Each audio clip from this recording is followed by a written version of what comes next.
Nathalie. Oui, non, je me posais la question si Stéphanie avait des plats comme ça, familiaux, qu'elle aimait préparer avec ses gros faitous, ses grosses marmites. Ah ben là, j'ai beaucoup moins de monde à la maison maintenant, hein, quand même. J'ai réduit. Oui, je fais surtout beaucoup de poissons et beaucoup de légumes puisque nous ne mangeons pas de viande. Et donc les tigres peuvent grandir heureux. Je fais beaucoup de poissons, oui. Mais j'avais encore jamais fait ça parce que j'ai un peu de mal à couper la tête, les. Faut demander au poissonnier de préparer. Sachez que la tête de l'encorné au ciseau, faut avoir. Voilà. Après, je le mouille. Alors, je vous propose, les amis, un peu d'innovation française. Innovation.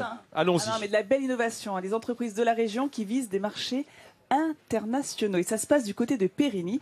2 entreprises ont inventé un avion biplace avec alors une aile. C'est Lino Aviation alors. Oui, pas que, tu verras. Ah bon, d'accord.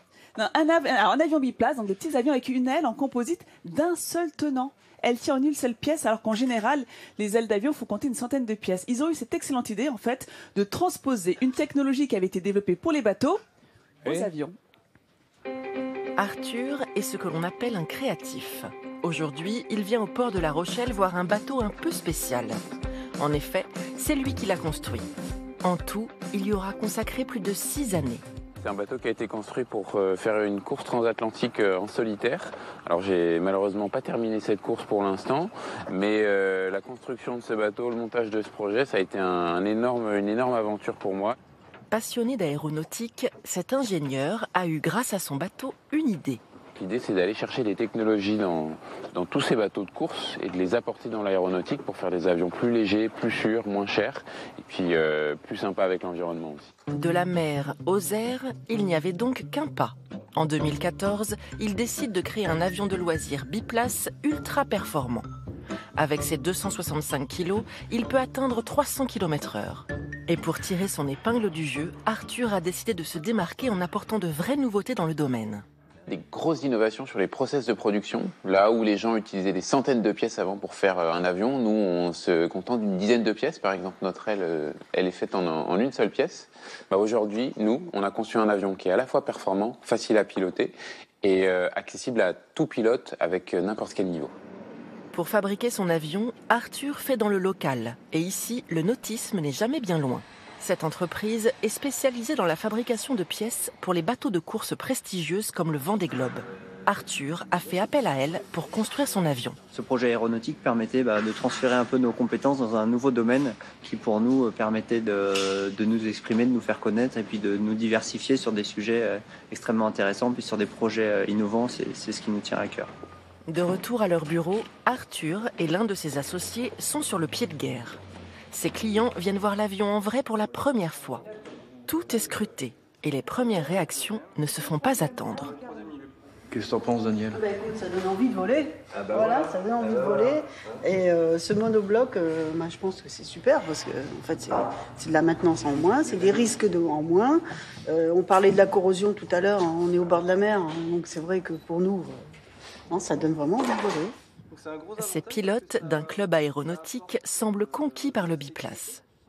Un vrai avion de voyage rapide, confortable et moderne, quoi, voilà. Donc on l'adore déjà et on vient porter le chèque de la précommande. Ce chèque de précommande, c'est le 5e qu'Arthur reçoit. Coût total de l'avion, 150 000 €. C'est ce qu'il faudra débourser pour vivre son rêve d'Icare. On souhaite une longue vie à ces belles entreprises françaises qui innovent. C'est vrai que les matériaux composites, ça ne cesse de se développer un peu partout. C'est léger, c'est extrêmement c'est résistant. Alors ça ressemble un peu à ça. C'est en fait du tissu carbone que l'on va. Ah oui, c'est une trame, comme un tissu. Ouais, tu as raison. Regarde, tu vois, ça se détend facilement. Hop, et on va justement rigidifier le tout en tout simplement appliquant de la résine.